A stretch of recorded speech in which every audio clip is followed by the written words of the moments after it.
Ever wondered how some folks outsmart the police in tricky situations? In these real-life cases, suspects challenge law enforcement's authority. Can a law student expose the limits of police power in obtaining an ID without a valid reason? How does a teenager defend free speech after giving an officer the finger? And can a savvy heroin addict navigate an interrogation without confessing to a crime? What tactics do these individuals use, and can knowing the law be a game changer in these unexpected encounters? Let's get started with our first case. Meet Jeff, a street-smart heroin addict caught in a police interrogation for armed robbery. You got something that says you didn't do this robbery. This is your chance to talk to us. Okay, good cop. No, usually I'm the prick. You look like the prick. Known for being a bit of a prick, Jeff, familiar with the legal system, immediately questions if he's under arrest when the cops enter. Remaining calm and silent after being read his rights, he surprises the cops by revealing his knowledge of police tactics when pressed for answers. Am I under arrest? For now. I'm under arrest? Yeah, I'll explain everything, but before I explain myself to you, before we talk to each other, I need to read your rights, okay? What am I under arrest for? Well, like I said, I need to read your rights first. Obviously, the charge is robbery, okay? Yeah, I'll explain everything. I'm under arrest for robbery? You are, but let me read your rights real quick, okay? And then I'll explain it all to you. Is that okay? Let me do that real fast? All right, Jeff. So you understand the rights I read to you?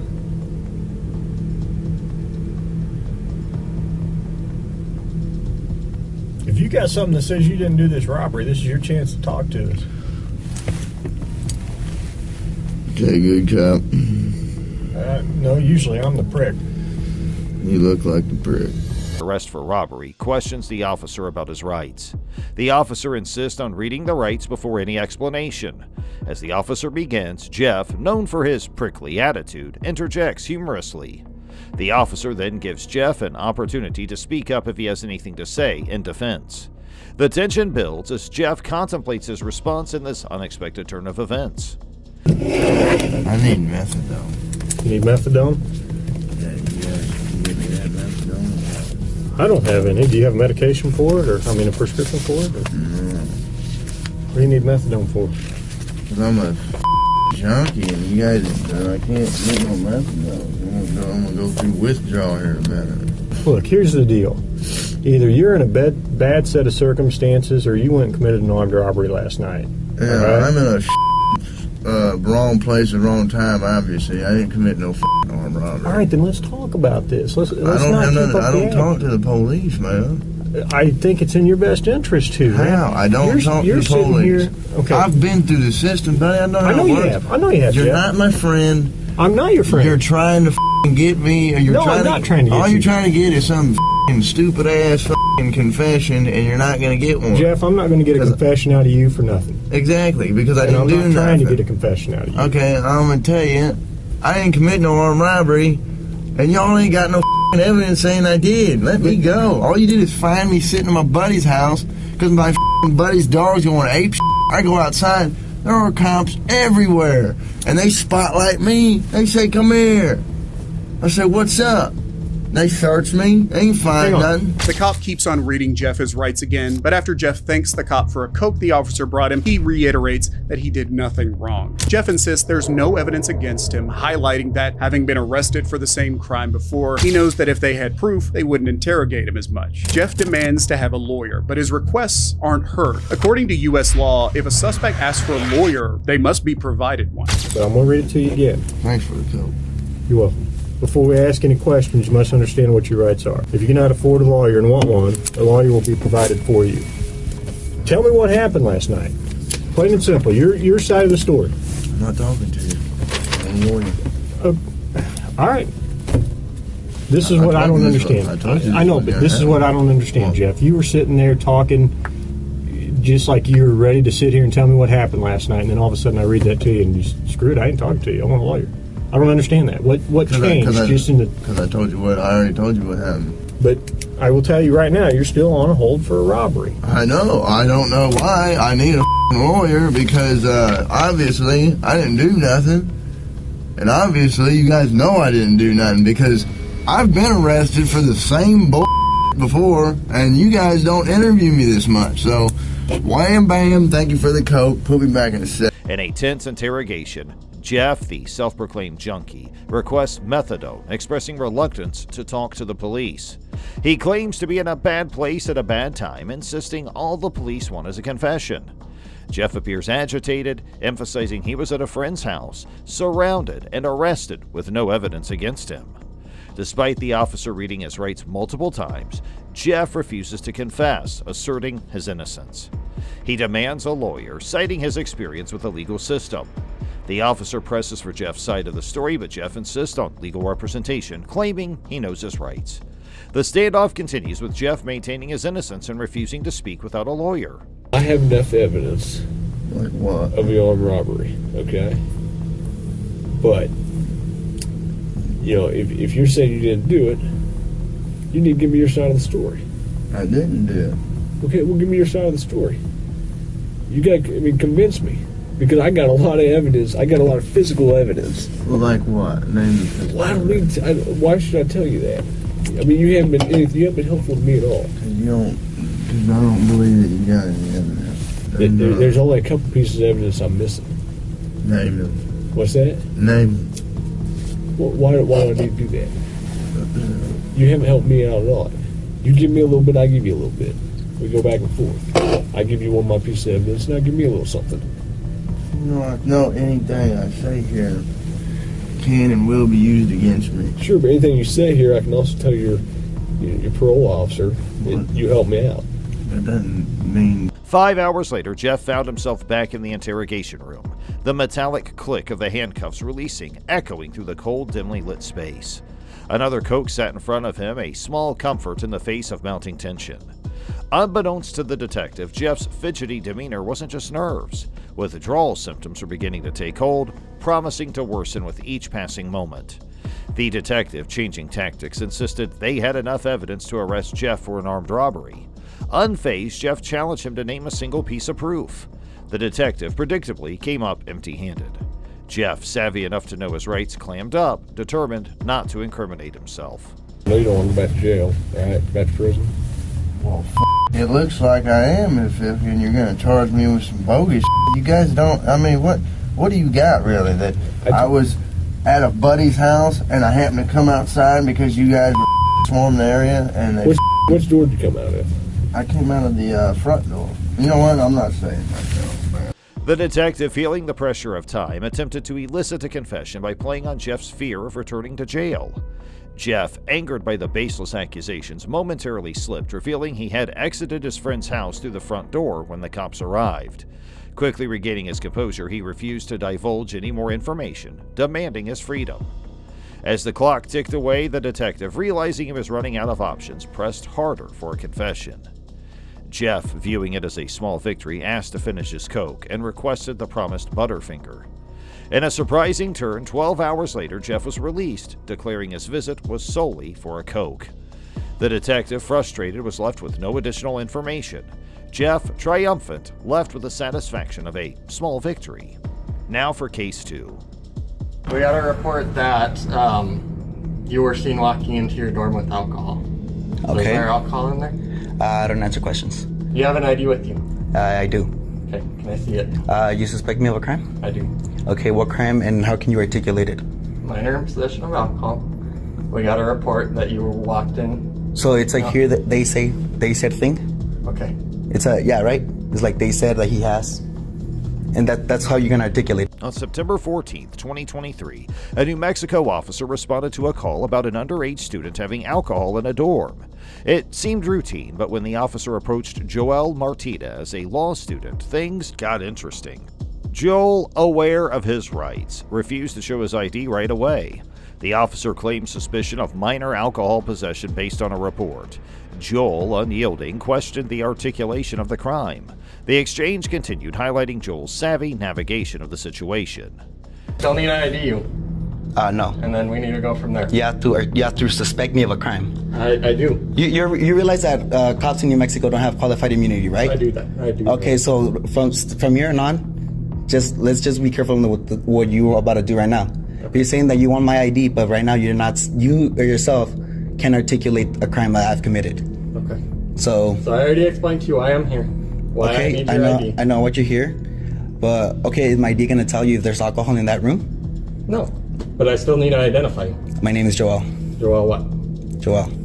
I need your first, last name, and your date of birth. No, you don't. Joel, the law student, skillfully resisted the officer's request for his ID, insisting that he should be suspected of a crime first.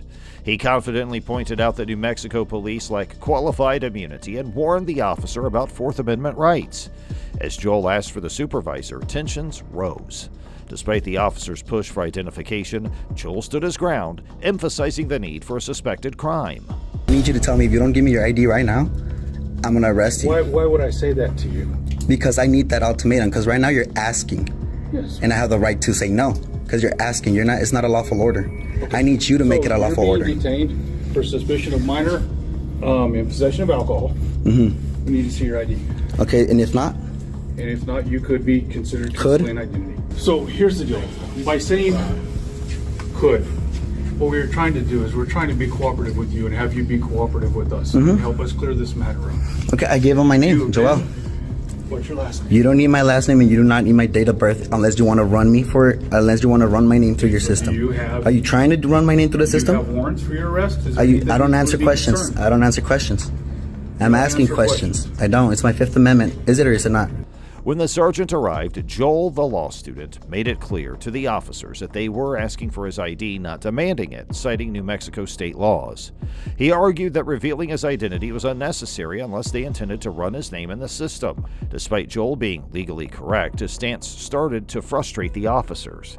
Faced with the threat of arrest for not providing his ID, Joel stood his ground, pointing out that the request wasn't a lawful order. No, I need that ultimatum. I will give you my ID if you say that I'm going to go get arrested if I don't give it to you. So you'll give us if we say that? If you say that, yes, sir. Because that's already grounds for me to set up litigation against you. So you're threatening to sue us?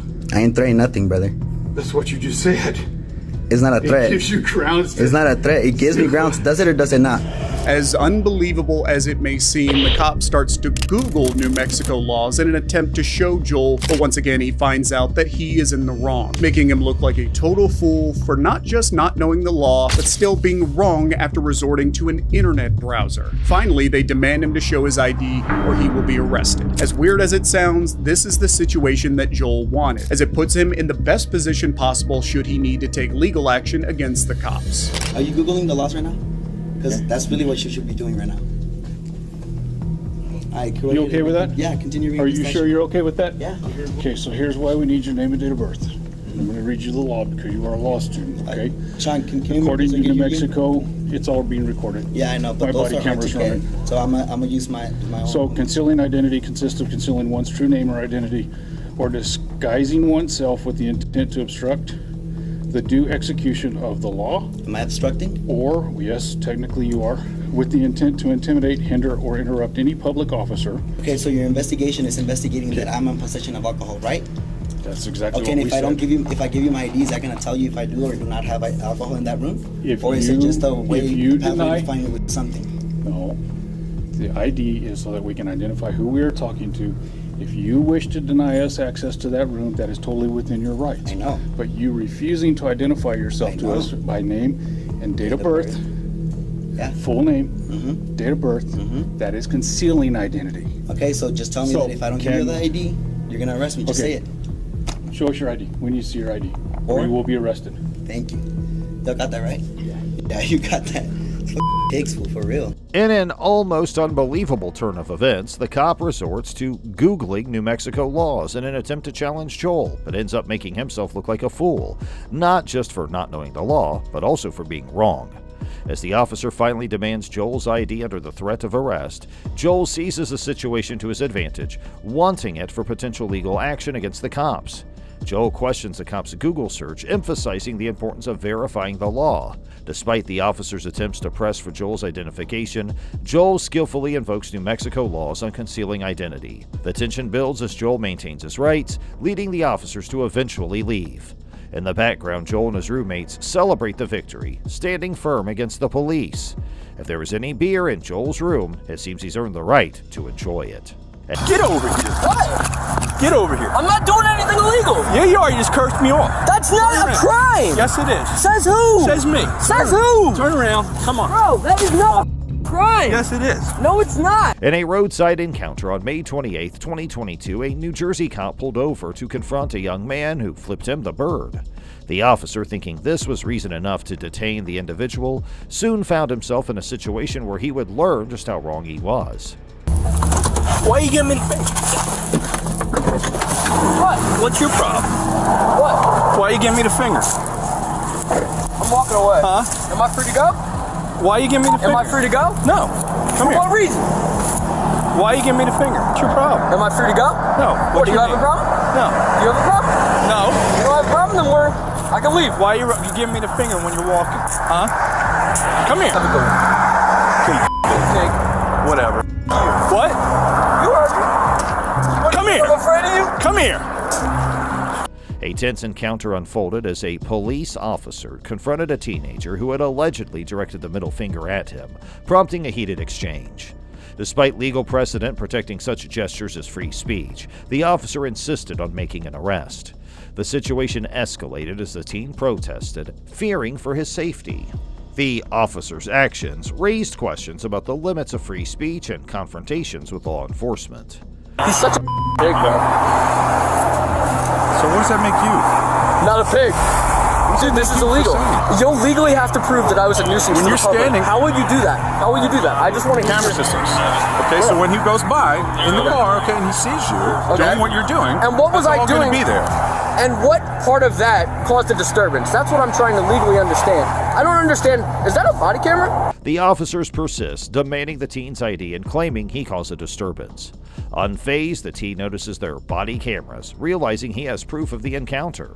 With a smug touch, he curses at them, asserting his freedom of speech. As he agrees to provide his ID, the officers caution him to stay out of the roadway. The teen, now armed with recorded evidence, confidently asks if he's free to go. The officers, unable to dispute the legality of the situation, reluctantly grant him freedom. The young man skillfully navigated the encounter, using his knowledge of his rights and the presence of body cameras to avoid arrest. So, there you have it. Now before you go, hit that like button, subscribe for more videos like this, and make sure you hit the notification bell so you never miss an upload.